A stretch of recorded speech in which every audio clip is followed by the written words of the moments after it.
Welcome to Pooji logs. ఇవాల్టి special snacks recipe కారం బూందీ.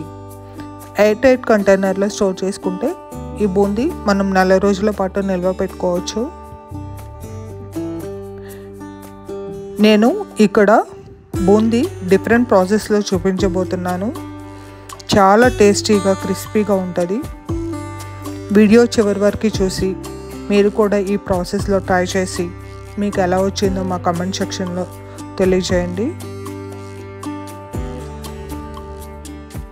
ఇప్పుడు ప్రాసెస్ ఎలా ప్రిపేర్ చేయాలో చూద్దాం.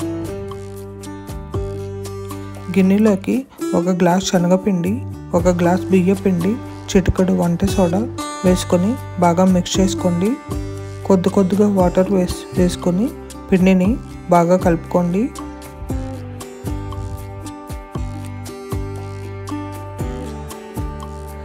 పిండి ఇక్కడ చూపిస్తున్న కన్సిస్టెన్సీ విధంగా మనం కలుపుకోవాలి. ఇలా బాగా మెత్తగా బాగా కలుపుకోండి.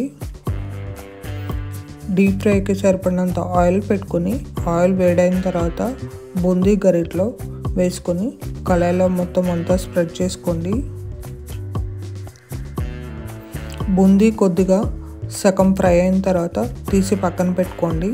మనం బూందీ 2 సార్లు ఫ్రై చేసుకోవాలి. అప్పుడే క్రిస్పీగా టేస్టీగా బాగుంటుంది. ఇలా ఫ్రై చేసుకోవడం వల్ల బూందీ ఎక్కువ రోజులు నిల్వ ఉంటుంది.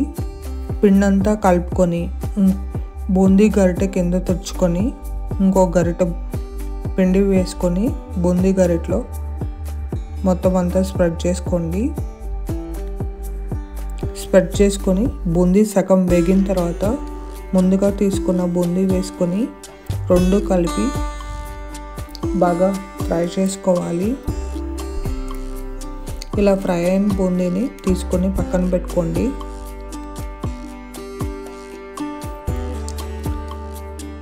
ఇలా పిండంతా వేసుకొని బూందీని బాగా ఫ్రై చేసుకోండి. మనం బూందీ వేసుకునేటప్పుడు బూందీ గరిట కొంచెం హైట్లో పెట్టుకుని వేసుకుంటే బూందీ రౌండ్గా వస్తుంది. ఈ బూందీ పిల్లలకి చాలా హెల్దీ స్నాక్ రెసిపీ. మనం శనగపిండి బియ్యపిండి 2 ఈక్వల్ రేషియోస్లో తీసుకుంటున్నాం కాబట్టి ఇప్పుడు అదే కళాయిలో గ్రౌండ్ నట్స్ వేపుకోండి. రెడ్ చిల్లీస్ వేపుకొని మిక్సీ గిన్నెలో వేసుకొని జీలకర్ర, సాల్ట్ వేసుకొని బాగా గ్రైండ్ చేసుకోండి. కొద్దిగా కరివేపాకు ఫ్రై చేసుకోండి. ఫ్రై చేసుకున్న కరివేపాకు పక్కన పెట్టుకోండి. బూందీలో ఫ్రై చేసిన కరివేపాకు, గ్రౌండ్ నట్స్, గ్రైండ్ చేసిన చిల్లీ పౌడర్ కలుపుకొని బాగా మిక్స్ చేసుకోండి.